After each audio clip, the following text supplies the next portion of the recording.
सुरा सेवित पाद पंकजा करे विराजत कमनीय पुस्तका विधेश्च पत्नी कमलासन प्रिया सरस्वती नृत्यतो वाचिन सदा वसुदेव सुतं देवं कंस चाणूरमर्दनं देवकी परमानंदं कृष्णं वंदे जगद्गुरुं मुखं करोति वाचालं पंगुल्लं गयते गिरिं यत्कृपा तमहं वंदे परमानंद माधवम्। परित्राणाय साधूनां विनाशाय च दुष्कृतां धर्म संस्थापनार्थाय संभवामि युगे युगे। યુગે યુગે હું આવું છું. આવી રીતની ભગવાનની આપણને મળેલી એક આશ્વાસન ધારા છે અને હંમેશા આવતા જ રહ્યા છે. એકમાત્ર આવવાનું પ્રયોજન બહુ સ્પષ્ટ છે કે સારા માણસોને મદદ કરવા આવું છું, ખરાબ માણસોને મારવા આવું છું એ પછી કહ્યું તો એ તો બાય ધ વે છે, એના માટે આવવાની જરૂર નથી. એ તો ઉપર બેસીને આટફેર કરી શકાય. દુષ્ટોને ભગવાન મારવા આવે છે ને એમાં દુષ્ટોનું મહત્વ છે. જેને મારવા ભગવાનને આવવું પડે એ માણસો કેટલા મોટા કહેવાય. ઘણા લોકો એવું કહે છે કે આટલો બધો ત્રાસ ને આટલું પાપ થયું છે ને ભગવાન કેમ આપતા નથી. ભગવાન પાપ માટે ના આવે, પુણ્ય માટે આવે. કેટલાક સારા માણસો હોય એને કનડગત ચાલતી હોય ને એને આ પાપીઓ હેરાન કરતા હોય તો સારા માણસોની રક્ષા માટે ભગવાન આવીને ઉભા રહે ને આવ્યા છે તો પછી એક કામ પતાવી નાખે, એમને પૂરા કરે. આટલું જ છે. સાઈડ બાય સાઈડ આ તો બાય પ્રોડક્ટ કહેવાય. ગ્રામમ ગચ્છન તૃણં સ્પર્શન. ગામડામાં એક માણસ એક ગામથી બીજે ગામ જતો લાકડી હાથમાં હોય તો ઓલું ઘાસ ઉગ્યું એમ ઘાસને મારતો જાય. હવે ઘાસને મારવા ગયો નથી, એને બીજા ગામમાં જવું છે, લાકડી છે તો આમ ફેરવે. રમત રમતમાં થાય તેમ આવા કેટલા ઘાસ ખલાસ થઈ જાય. હવે પ્રભુ અવતરવાનું ટાણું. અરે કયું ટાણું? આટલું બધું થયું છે ને હજી ભગવાન તમે નથી આવતા. એ આપણા કરતા વધારે એને ખબર છે. આપણે સલાહ ન આપીએ તો સારું. અવતરવાનું ટાણું ભગવાનને ખબર નહીં પડે તો કોને ખબર પડશે? આપણને અકળામણ થાય એ વાત જુદી છે, પણ ઈશ્વરની બધી યોજનાઓ બહુ પરફેક્ટ હોય છે. રાઈટ ટાઈમે રાઈટ વસ્તુ બનતી જ હોય છે. આપણા માટે ભગવાન કહે છે, નરસિંહ મહેતા લખી રાખ્યું, જેના ભાગ્યમાં જે સમયે જે લખ્યું તેને તે સમયે તે જ પહોંચે. કંઈ ફરક ના પડે. જેના ભાગ્યમાં જે સમયે જે લખ્યું તેને તે સમયે તે જ પહોંચે. આટલું જ્યારે પરફેક્ટ હોય એક એક માણસનું તો વિશ્વ કઈ અંધારામાં ચાલે છે. પણ આપણી એક ધારણા ખોટી છે. પાપ વધે તો ભગવાન આવે, એ ધારણા કાઢી નાખવા જેવી છે. પાપની સામે લડનારા પુણ્યશાળી થોડા માણસો પણ જો ઊભા થાય તો એને સહાય કરવા ભગવાન આવે છે. એવા પુણ્યશાળીઓ ન હોય તો પાપીઓ આપસમાં માથું પડશે. ભગવાન શું કામ વચ્ચે આવે?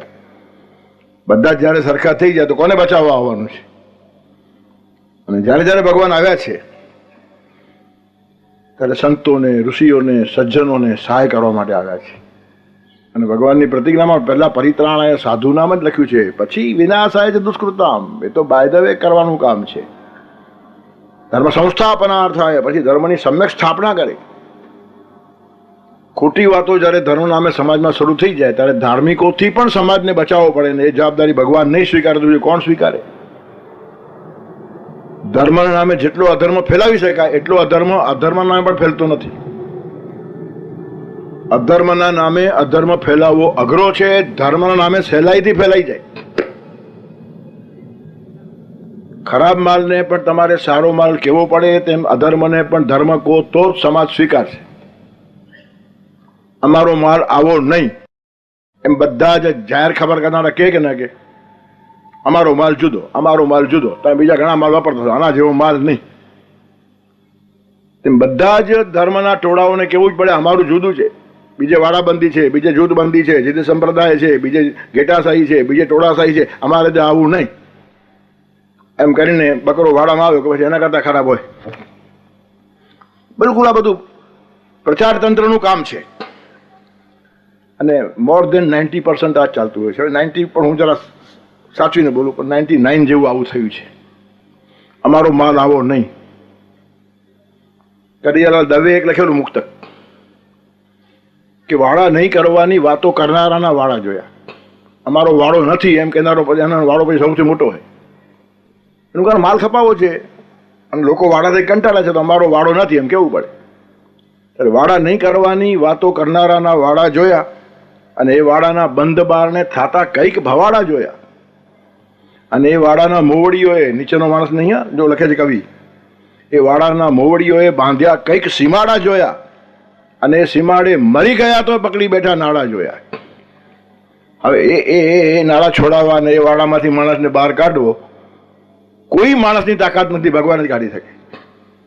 અને એટલે જ પરિત્રાણાય સાધુ નામ, સારા માણસો આડા આવડા ફસાઈને બિચારા હેરાન ન થાય એમના ગાઈડન્સ માટે ભગવાન આવે છે. અને એ જો સંપૂર્ણતયા 100% સાબિત કરી આપ્યો તો ભગવાન કૃષ્ણ. બીજા બધા જ અવતારની થોડી થોડી મર્યાદા છે, એમણે આ બધું કામ કર્યું જ છે, પણ કૃષ્ણે એટલો મોટો વ્યાપ લીધો છે ને આટલું મોટું ફલક ઉપાડ્યું છે કે ધર્મ ક્ષેત્રોમાંથી, તીર્થ ક્ષેત્રોમાંથી, સામાજિક ક્ષેત્રોમાંથી સડો દૂર કરવાનું મોટું કામ કર્યું તો કૃષ્ણે કર્યું છે. એ તે અંશકલા ચાન્યે કૃષ્ણસ્તુ ભગવાન સ્વયં, પૂર્ણાત્મા અને પૂર્ણ સ્વરૂપ એટલા માટે કહે છે.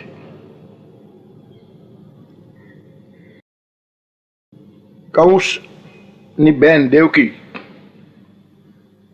પરણવાની હતી ને ભાઈ બહેનનો બહુ ઉત્કૃષ્ટ પ્રેમ, બહુ ઓછી જોડીઓ આવી જોવા મળે, એટલે અતિ ઉત્સાહથી બેનના લગ્ન કરે છે.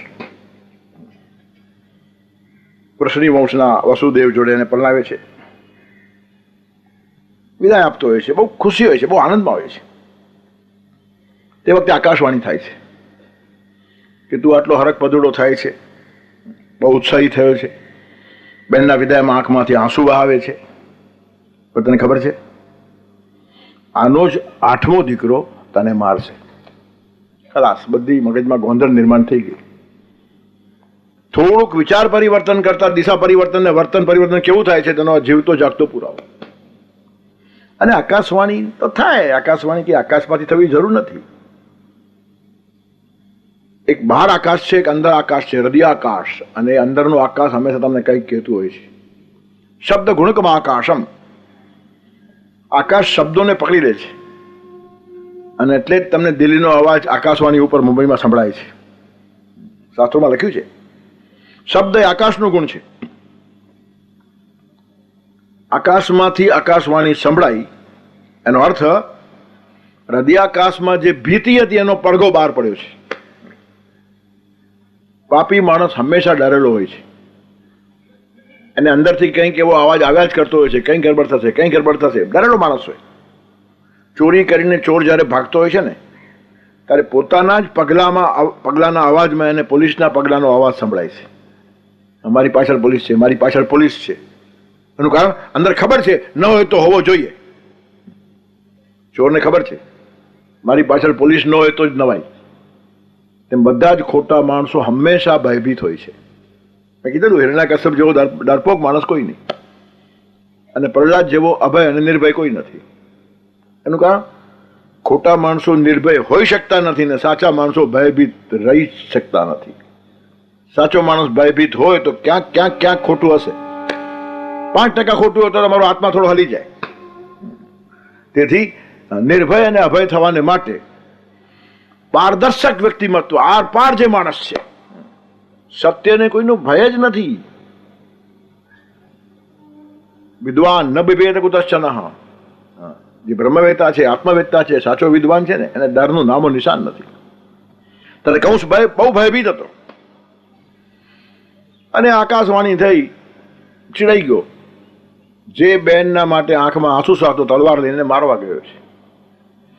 વસુદેવ બહુ જ બેલેન્સ છે, આવા કટોકટીના પડે પણ એ બહુ સ્વસ્થ છે, અને કહે છે કે જો ભાઈ તારા મનમાં જે આવ્યું હોય તે તને જેને કીધું હશે તેણે, પણ મારવાનું હોય તો 8મો છોકરો મારવાનો છું, હમણાં બેનને શું કામ મારે છે? અને સ્ત્રી હત્યા એ પાપ છે. સ્ત્રી ઉપર કોઈ હથિયાર આ દેશમાં ઉગામે નહીં, ત્યારે આટલું મોટું સ્ત્રી હત્યાનું પાપ શા માટે માથે લે છે? અને તું ચિંતા નહીં કર, જે બાળક જન્મ છે હું તારા હાથમાં આપી દઈશ, પછી છે શું? અને હજી તો 8મા દીકરાની વાત છે. આ ઠેકાણે પેલા માણસને શાંત પાડ્યો છે, નહીં તો ત્યાં જે દેવકીનો વધ કરી નાખે. પોતાના સ્વાર્થના આડે કોઈ પણ માણસ આવે ને તો માણસ જરાય વિચાર કરતો નથી. અને ઉપનિષદમાં કહ્યું છે નવારે પત્યુ કામાય પતિ પ્રિયો ભવતી આત્મનસ્તુ કામાય પતિ પ્રિયો ભવતી. નવારે પત્ન્યુ કામાય પત્ની પ્રિય ભવતી આત્મનસ્તુ કામાય પત્ની પ્રિયો ભવતી. નવારે પુત્રસ્ય કામાય પુત્ર પ્રિયો ભવતી આત્મનસ્તુ કામાય પુત્ર પ્રિયો ભવતી. આપણને આપણા દીકરા ઉપર પ્રેમ નથી, આપણા ઉપર પ્રેમ છે, અને દીકરો કલ્યાણ કરશે એવી કલ્પના છે, તો લાતમાં દીકરાને કાઢી મૂકશે. દીકરાને બાપ ઉપર પ્રેમ નથી, પણ બાપથી ફાયદો છે. સ્વાર્થનું ગણિત છે બધું. સ્વાર્થના સંબંધોમાં સઘળા રમે છે. તારી છે તેથી પ્રભુ દુનિયા ગમે છે. બાકી દુનિયામાં છે શું બીજું? જે બાપ કામ નહીં આવતો હશે ને વૃદ્ધાશ્રમમાં મોકલતા 1 મિનિટ છોકરો અચકાતો નથી. શાસ્ત્રોમાં જે સંસ્કૃત ભાષામાં કહ્યું છે તે સંતો ગામઠી ભાષામાં કહે છે. પુનિત મહારાજે એક ભજન ગાયું છે, કોઈ કોઈનું નથી રે, કોઈ કોઈનું નથી રે, નાહક મરે છે બધા મથી મથી રે, કોઈ કોઈનું નથી રે. શંકરાચાર્ય કહે છે, યાવન વિત્તોપાર્જન શક્ત તાવન નિજ પરિવારો રક્ત પશ્ચાત દાવતી જર્જર દેહે વાર્તામ પૃચ્છતિ કોપી ન ગેહે. આ એક જીવનનું વાસ્તવિક સત્ય છે. એક ક્ષણ પહેલા બેનની વિદાયમાં આંખમાંથી આંસુ સરનારો માણસ બીજી મિનિટે તલવાર લઈને ઉભો રહ્યો છે. એનું કારણ આ બેન મને હાનિકારક છે. એનો 8મો દીકરો થાય ક્યારે? બેન જીવતી હોય તો થાય ને. અને એ પડે પણ એવો સરસ પતિ મળ્યો છે દેવકીને કે આને શાંત કરે છે. સામેવાળો આગ થયો તો પોતાને પાણી થતા આવડવું જોઈએ. આગની સામે આગ કરાય ને. વસુદેવ ઉશ્કેરાટ ફેલાવશે તો 2 ના ખૂન થશે. દેવકી મરતે ને વસુદેવ પણ મરતે. પણ વસુદેવ બહુ સ્વસ્થ છે કે તો અસ્વસ્થ બન નહીં. બનવાકાર હશે તેની વાત બહુ લાંબી છે. હજી તો 8મા દીકરાની વાત ચાલે છે. આના મગજમાં વાત ઉતરી ગઈ, ઠીક છે, બધા થયા. પણ પછી સલાહ આપનારા ઘણા હોય ને. સલાહ 2 પ્રકારની હોય, રુચિકારક ને હિતકારક. સાચા માણસોને હિતકારક સલાહ ગમે, ખોટા માણસોને રુચિકારક સલાહ ગમે. આપણે મનગમતી સલાહ સ્વીકારવા ટેવાયેલા છીએ. સાચી અને સારી સલાહ આપણને ગમતી પણ નથી ને પચતી પણ નથી. દુર્યોધન ભૂલે ચૂકે કૃષ્ણનું માને જ નહીં અને શકુનીનું માન્યા વગર રહે જ નહીં. આ એક ધારણા છે ખોટા માણસોની. એનું કારણ એને અનુકૂળ શકુની જ બોલશે, કૃષ્ણ નહીં બોલે. કૃષ્ણને જમવાનું આમંત્રણ આપે છે, કૃષ્ણ ના પાડે છે નહીં આવવું. શા માટે? કારણ આપ્યું. પ્રેમ હોય તો જમવા જવાય, અને કાં ભૂખે મારતા હોય જવાય. તને મારા ઉપર પ્રેમ નથી પહેલી વાત, અને ભૂખે મારવાના મારા દિવસ આવ્યા નથી એમ કોણ દુર્યોધનના મોઢા ઉપર કે? શકુની કહેવાનું નહીં, નહીં ભાંજે તું ફિકર મત કર મેં ખડા હું. તેથી દુર્યોધનને જો શકુની મામો મળ્યો હોય તો કૃષ્ણને પણ કંસ મામો જ મળ્યો હતો. ત્યારે કહેવાનું તત્પર શું છે? રુચિકારક સલાહ. તમે ભોજન કરતી વખતે હિતકારક ખાઓ તો સારું, અને રુચિ પ્રમાણે ખાવા લાગો તમારી તબિયત બગડે. જ્યાં સુધી આહારનો સંબંધ છે રુચિ તમારી તબિયત બગાડે, અને જ્યાં સુધી સમાજ વિકાસનો સવાલ છે રુચિ મુજબની જે સલાહ છે તે આખા સમાજને હાનિ કરે.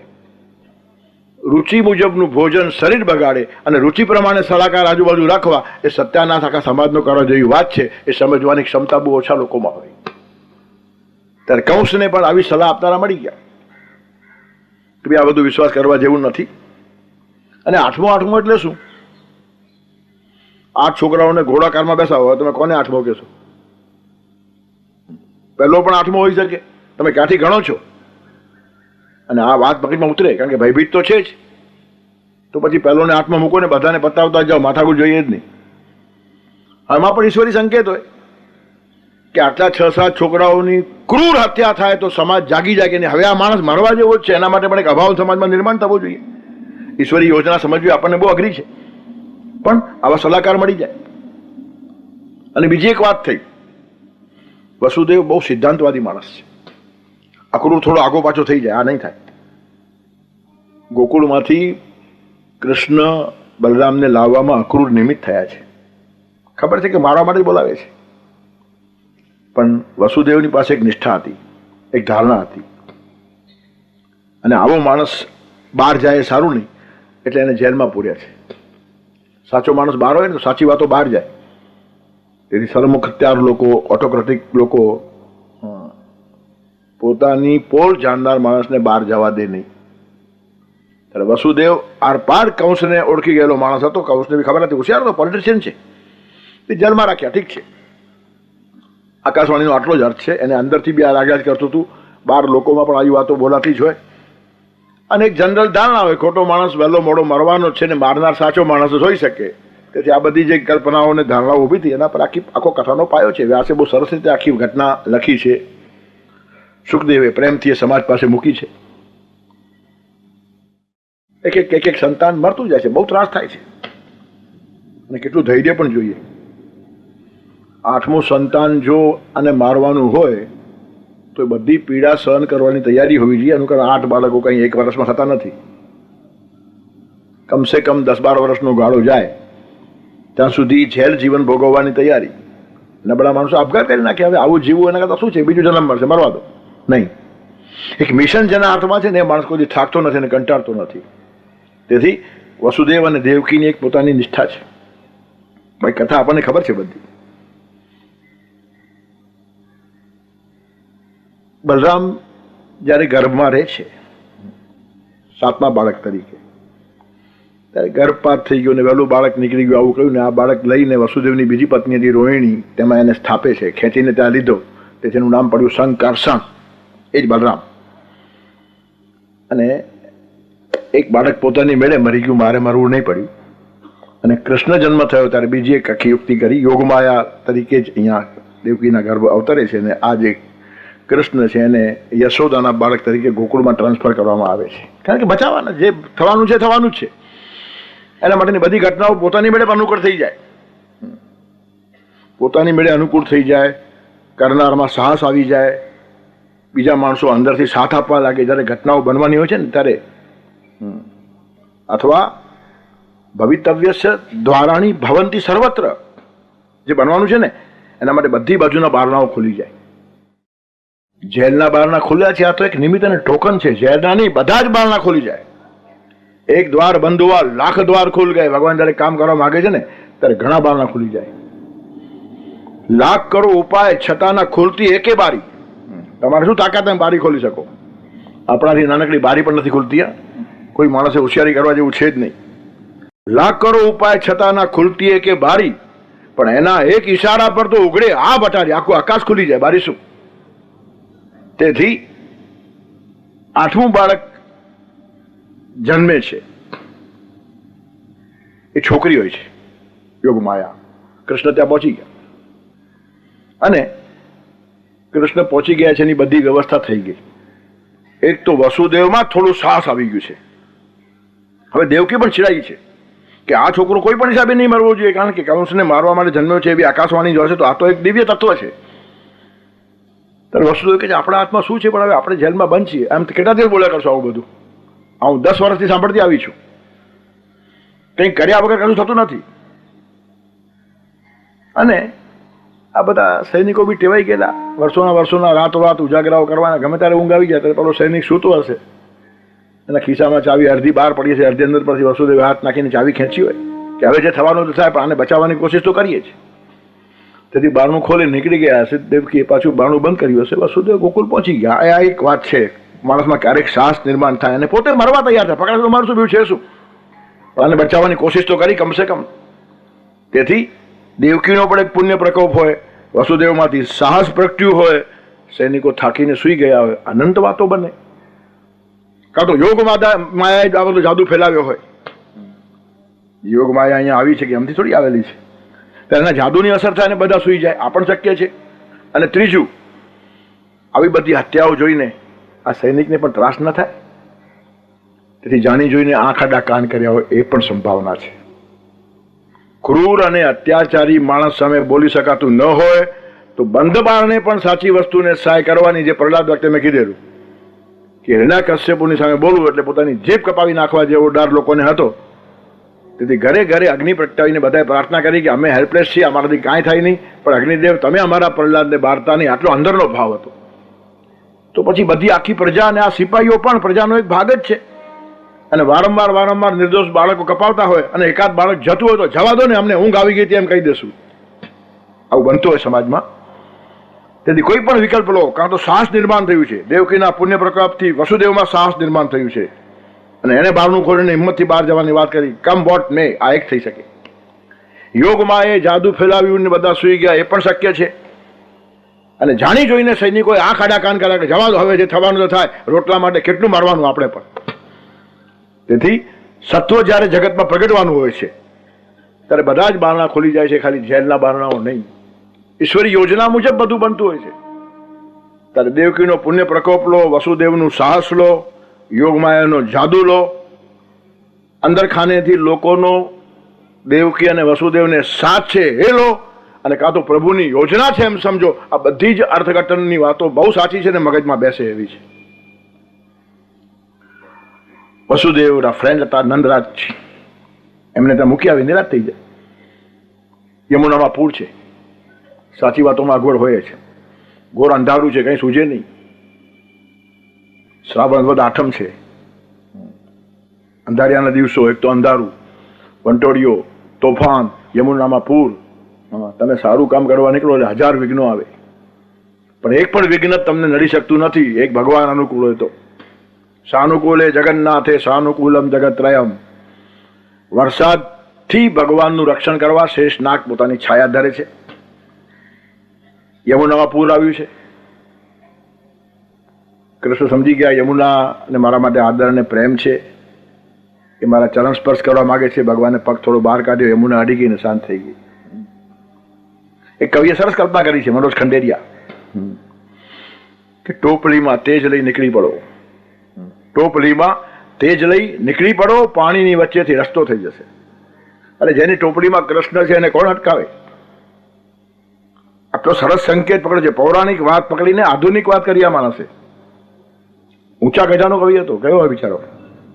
ટોપલીમાં તેજ લઈ નીકળી પડો, પાણીની વચ્ચેથી રસ્તો થઈ જશે. તમારી ટોપલીમાં કૃષ્ણ જોઈએ.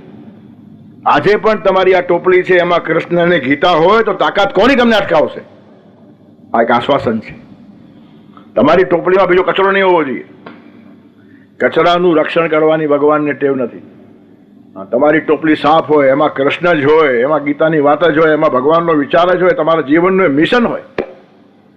તમે જે કંઈ સારું કરવા માંગો છો એ પેટ ભરવા નથી, તમે જે સારું કરવા માંગો છો એ મનોરંજન નથી, તમે જે સારું કરવા માંગો છો એ ટાઈમ પાસ નથી. It's a mission of your life. એ તમારું લોહી છે, એ તમારા હાડકા છે, તમારી ચેતના છે. આવું જયારે થઈ જાય ને ત્યારે ભગવત તત્વ પ્રગટે છે. તેથી યમુનાએ રસ્તો કરી આપ્યો. ભલભલા લોકોને સાચા માણસને રસ્તો કરવી જ આપવો પડે છે ને આડા આવનારાઓ ફેંકાઈ જાય છે. સત્યનો રસ્તો ક્યારેય કોઈ ઠેકાણે અવરોધાયો નથી. અરે પહાડમાંથી નીકળેલી નદી અનેક તોફાનો સહન કરીને સાગર સુધી પહોંચી જ જાય છે. નાની વસ્તુને ઉખેડી નાખે, મોટો પહાડ આવે તો ફેરો ફરીને જાય, પણ પહોંચે એટલે પહોંચે. તેમ લક્ષ્યનિષ્ઠ જે માણસો હોય છે, ત્યાં યશોદાને ત્યાં મૂકી આવે છે આને, અને પેલી છોકરી જન્મે ને અહીંયા લઈ આવે છે. કંસ એને મારવા આવે છે ત્યારે પેલી ઉડી જાય છે, ને તું શું મને મારવાનો હતો, તારો કાર તો ક્યારનો જન્મી ચૂક્યો છે. જો કે હવે કહેવાની પણ જરૂર નહીં હતી, આને વધારે ભયભીત કરવો હતો, નહીં તો કહેવાની જરૂર શું, થાય ત્યારે થાય. પણ જન્મી ચૂક્યો છે ને વ્રજમાં રમ્યો છે ને, આ બધી ભગવાનની માયા છે. પહેલા માણસને વધારે ઉશ્કેરવો જોઈએ. તોફાની માણસને પૂરું તોફાન કરવા દો એટલે પછી ખલાસ થઈ જાય, અને તોફાનથી જે થાકે. ભેંસને એના શિંગડા ભારી પડે એના જેવું છે. તેથી ડર તો પેસી ગયો. થોડીક નિરાશ લાગી કંસને કે ચાલો 8મી છોકરી જાય, માથાકૂટ નહીં, તે બી ચાલી ગઈ, આમ છે તેમ છે. પણ પાછા સલાહકારો કે એવું નથી, એ ચોક્કસ જન્મી ચૂક્યો છે ને આ જવાવાળી કહીને કહી છે કે જન્મી ચૂક્યો છે. તો હમણાં આસપાસના એરિયામાં જે બાળકો જન્મ્યા છે બધાને ખલાસ કરી નાખો એટલે પતી જાય. કંઈક રમત થઈ ગઈ છે આમાં, આપણને ખબર નથી. તેથી કેટલા બધા બાળકોને મારી નાખવામાં આવ્યા છે. પોતાના માસીને પણ એમાં નિમિત્ત બનાવી છે. એ પણ ત્યાં ગોકુળમાં જાય છે અને બહુ સરસ રૂપ લઈને જાય છે. એટલી બધી આકર્ષક અને સરસ. કોઈના ઘરમાં જાય ને તો નામ પૂછવાનું લોકો ભૂલી જાય, ક્યાંથી આવ્યા છો પૂછવાનું ભૂલી જાય, એવા સરસ થઈને આ માણસો ઘરમાં ઘૂસ્યા. એટલું બધું આકર્ષક તત્વ એ લોકો પાસે હોય. જેમ ઈશ્વર પાસે આકર્ષણ તત્વ હોય છે તેમ આસુરો પાસે પણ હોય. કારણ કે ભૌતિક શક્તિ ઘણી આ લોકો પાસે હોય છે. અને એ યશોદાના ઘરમાં પણ ઘૂસે છે. યશોદાને બહુ ભાવ થાય છે, એમ કે સાત્વિક ચારો દેખાય છે, સરસ બાઈ છે, ખાનદાનબાઈ છે. કૃષ્ણ પણ એના ખોળામાં કેવા સરસ રમે છે. કૃષ્ણ શું કામ રમે છે? એના રામ રમાડવા માટે. એ સમજતા વાર લાગે. આ લોકો હોશિયાર છે તો કૃષ્ણ એનો બાપ છે.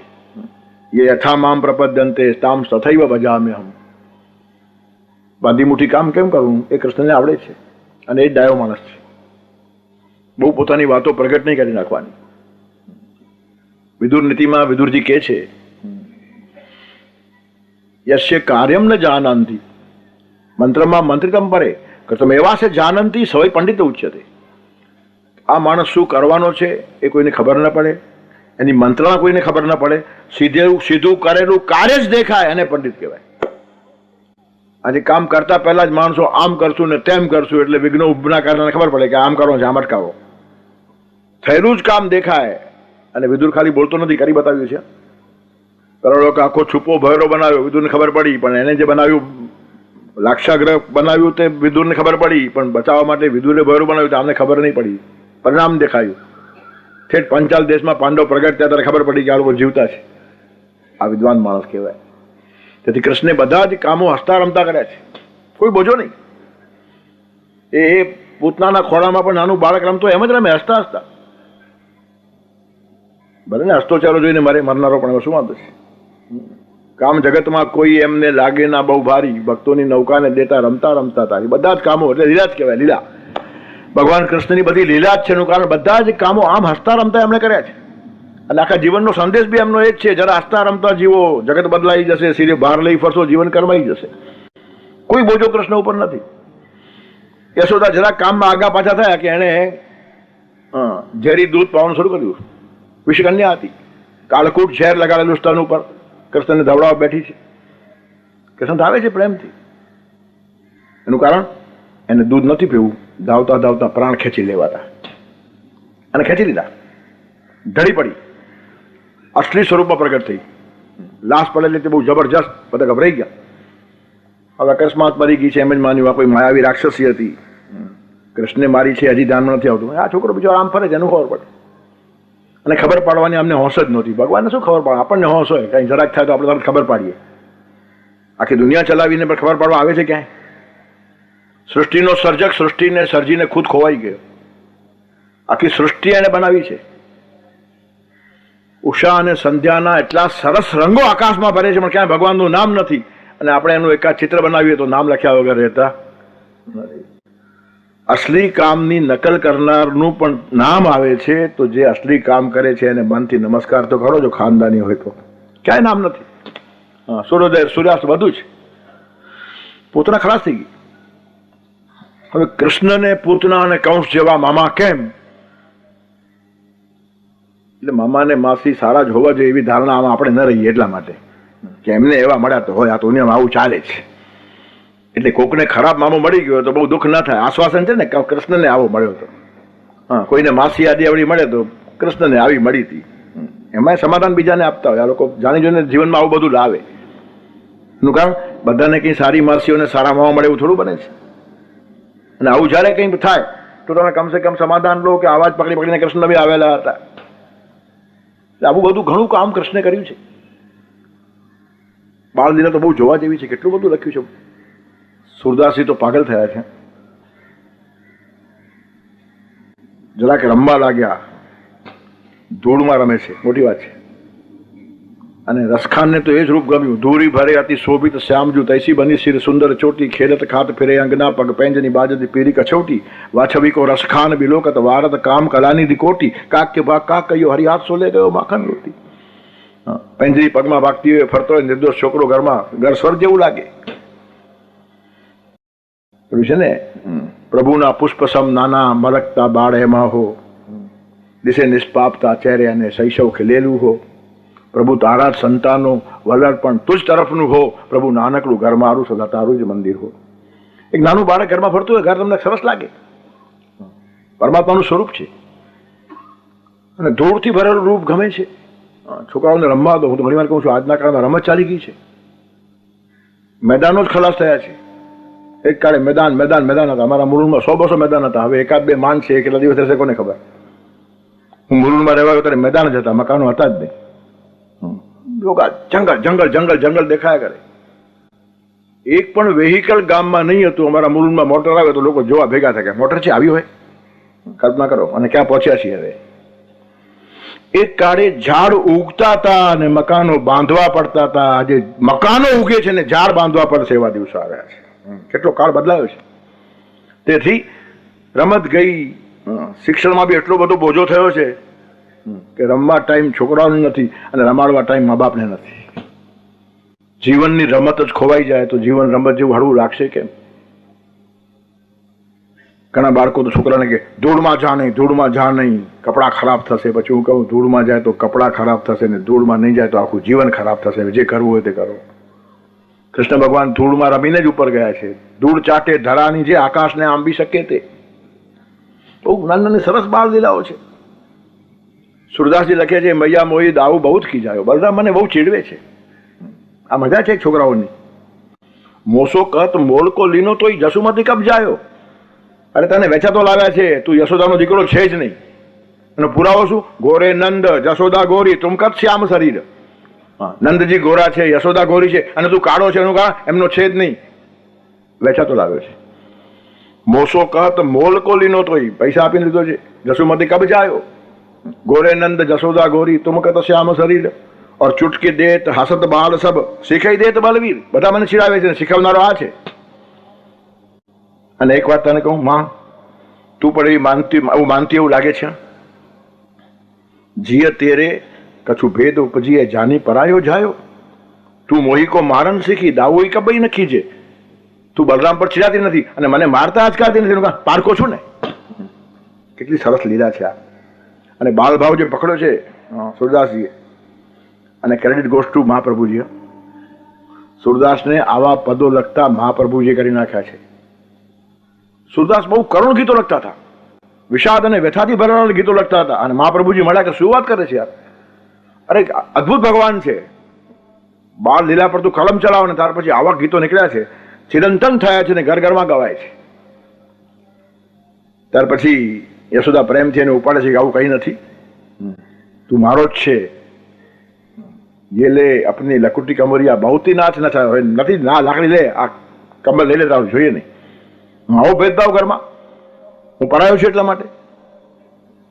આ બધી બાળ લીલાઓ કૃષ્ણના જીવનમાં જોવા મળે. મેં બાલક બૈયન કો છોટો છીકા કી વિધિ પાયો. હું છીકા સુધી પહોંચું કેમ? પછી મોઢા પર માખણ કેમ? આ લોકો મારા મોઢે લગાડે છે ને તારી સામે ઊભો કરે છે, અને મેં માખણ ખાધું છે, તારી પાસે મને માર ખવડાવે છે. અમે પછી યશોદા માને છે કે નહીં તે માખણ ખાધું નથી. માં છે ને ગમે તેમ તો માનું દિલ છે. અને પછી પાછો હસતા હસતા એ જ કબૂલ કરે કવિતાને બનાવી મેં જ માખણ ખાધું છે. એ બાળક ઘરમાં તને આ બધી વાતો સમજાય. આજે પણ સમજાય તો તે કાળે તો સાક્ષાત ભગવાન બાળક બનીને આવ્યા તો શું ના સમજાય. એટલે આ બધી ચેષ્ટાઓ ચાલતી હોય છે. સર્વેત્ર સુખિનઃ સંતુ સર્વે સંતુ નિરામયા સર્વે ભદ્રાણિ પશ્યન્તુ મા